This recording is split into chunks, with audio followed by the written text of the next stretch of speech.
સૌરૂપ સદગુરુ મહારાજની જય.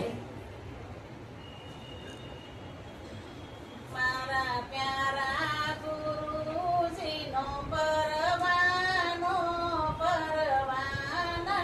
દુનિયા શું જાણે.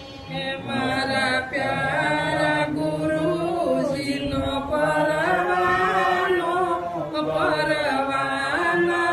દુનિયા શું જાણે. દિલ દઈને બન્યો દીવાનો દીવાનને દુનિયા શું જાણે.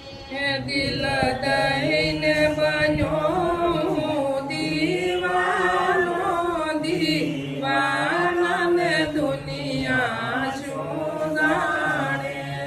કારણ કે જેને ગુરુ મળ્યા હોય એને આ પરવાનો મળે. હમણાં બાપા ગાતા હતા કે અઝર અમર વસ્તુ ઓળખી, પણ ક્યારે ઓળખાય કે જ્યારે એવા કોઈ તત્વમસી સદગુરુ શરણ મળે ત્યારે અમર અઝર વસ્તુ ઓળખાય.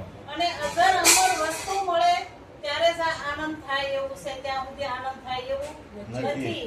કારણ કે જ્યાં સુધી અઝર અમર વસ્તુ નથી ઓળખાતી ત્યાં સુધી તો આ કદાચ આ કોઈ તો પોતાના આગળ જ છે ને. અને ગુરુ મહારાજે કે કઈ અઝર અમર વસ્તુ છે તો કે તું સંયમ પોતે છો. કે કારણ કે આમાંથી આ સંયમ આમાંથી બધું બાદ કરતા કરતા કે જ્યારે અમૂલ્ય વસ્તુ રહી ત્યારે ગુરુ મહારાજે કીધું કે ઈ વસ્તુ પોતે છો. તો ઈ જે પોતે છો તો ઈ પોતાનું શરણું મળ્યું ત્યારે આનંદ આનંદ થાય એમ છે. બાકી જગતની વસ્તુ ગમે એટલી ગમે એવી છે મોંઘી, પણ ઈ વસ્તુ વાપરવા વાળો અને વસ્તુ પણ ઈ નાશવંત છે. કારણ કે કઈ વસ્તુ આ છે કે આનો ક્યારે કોઈ દિવસ નાશ નથી. અને જ્યારે ઈ નાશ નથી ત્યારે આ આનંદ થાય છે. અને જો આવે ને જાય ઈ વસ્તુ ઈ તો ઘડીક રાજી થાય છે, ઈ તો ઘડીકમાં તો પાછા પૂરો જ થાય છે. કારણ કે સૂર્ય ઉગે છે તો સૂર્યને આથમવું પણ પડે છે. એમાં બે બાજુ બે પાસા છે, પણ આપણને એક પાસા ઉપર એક જગ્યા ઉપર ઉભા રાખી દીધા કે જગતમાં જે કાંઈ તમને દેખાય છે તારા પ્રકાશે પ્રકાશી રહ્યું છે. કારણ કે ગુરુ મહારાજે એક વસન આપ્યું છે કે વસન થકી તું તારી જગ્યાએ ઉભો રહેશે. એટલે આનંદ મંગળ તારે જે જોવે એ તારા જ શરણમાં છે. કારણ કે જો ખુદમાં જ અંધારું ન જાય તો આપણને બહાર ક્યાંય કાંઈ દેખાવાનું નથી. કારણ કે બહાર તો બધે પ્રકાશ જ છે. જ્યાં જોવાને પ્રકાશી રહ્યો એની વિના એક કોઈના નાકાની જગ્યા ખાલી નથી. પણ જ્યાં ખુદની આગળ જ આપણને સત્તા નથી, પ્રકાશ નથી તો આપણને ક્યાં દેખાવાનું છે બાપ? ક્યાં આપણને રસ્તો મળવાનો છે? પણ ગુરુ મહારાજે એક સત્યનો માર્ગ બતાવી દીધો કે તું જ્યાં જાય ને એક સત્યના રસ્તે તું આવીશ તો જ્યાં જાય ને આનંદ મંગળ સિવાય બીજું કાંઈ નથી. એટલે શું હાસું છે શું ખોટું છે કે શરણું મળતા આ વસ્તુનો આપણને ખ્યાલ આવે છે. કે કેવો ખ્યાલ આવે છે કે મોટામાં મોટો કઈ તે પોતાની સાધ્ય. કારણ કે જગત તો હતું, જગત જ્યાં છે ને જગત પૂર્ણ જ હતું, પણ પોતે પોતાની પાસે નહોતા અને પોતાના પાસે નથી જતા રહી શકતા. એટલા માટે ગુરુનું શરણ સ્વીકારવું પડે છે. અને ત્યારે કીધું છે કે મોટામાં મોટું હોય તો ગુરુનો મહિમા છે.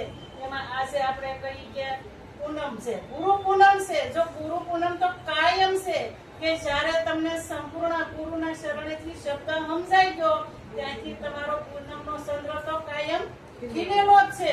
એને ક્યારેય પણ અંધારું થતું નથી. પણ જો ગુરુ શું કરે છે એ રેણી ઉપર જો આપણે રહેશું તો આમની આપણે બહુપાર સહેલાઈથી આપણે ઉતરી જઈશું. ઉતરવાનું છે એ તો પાક્કું છે, પણ ઓલું થોડુંક સહેલું પડશે અને ઓલું ક્યારેક અઘરું આવશે. કારણ કે જગતના આવરણો આવે છે ક્યારે આવે છે કે આપણને જ્યારે ડર લાગે છે કે આમ થાય છે આમ થાય છે. પણ જેને સત્ય પોતાનો ભરોસો પૂર્ણ જ હોય છે તો એને ક્યાંય કોઈ ડગી શકતું નથી. એને ગંગા સતીબાઈ કીધું ને કે મેરું ડગે પણ જેના મનડા નો ડગે. ભલે ભાંગી પડે આખું બ્રહ્માંડ, પણ ક્યારે કે પોતાનો ભરોસો હોય ત્યારે. અને પોતાનો ભરોસો હશે તો સહેલાઈથી ભજન ચાલુ જ છે, તો ભજન કરવું પડતું નથી. કારણ કે ગુરુ મિલાવે છે એ આપણે કોઈ વસ્તુ આપણે પામી શકતા નથી. કારણ કે એ ગુરુ આગળ એ વસ્તુ છે. એટલે આપણે ગુરુના શરણે જાવું પડશે. જો રામકૃષ્ણ રામદેવ જેવા બધાને જો ગુરુ કરવા પડ્યા અને ગુરુનું શરણું લીધું અને એ પાર ઉતરાશે તો આપણે પણ કેમ જરૂર ન પડે. અને કદાચ ગુરુ શરણું લઈ લીધું પણ પરિપૂર્ણ સમજી લેવું એ ખૂબ જરૂરી છે. એટલું બોલી ગુરુના શરણમાં વારણે અર્પણ કરું. સદગુરુ મહારાજની જય. પણ જગતનો રિવાજ છે કે પરિપૂર્ણ જ્યારે પૂનમનો ચંદ્ર છે ત્યારે કોઈ હાથ જોડશે નહીં, અને જ્યારે બીજ હશે તો આખું જગત હાથ જોડે ને જોડે. નહીંતર પૂરણ છે ત્યાં કોઈ હાથ જોડી શકતો નથી. એટલે આને જગત કહેવામાં આવે. બીજમાં પડ્યું ફેર એટલો છે. એટલો ફેર છે, સમજણ અણસમજણ. અણસમજણ એટલો ફેર છે.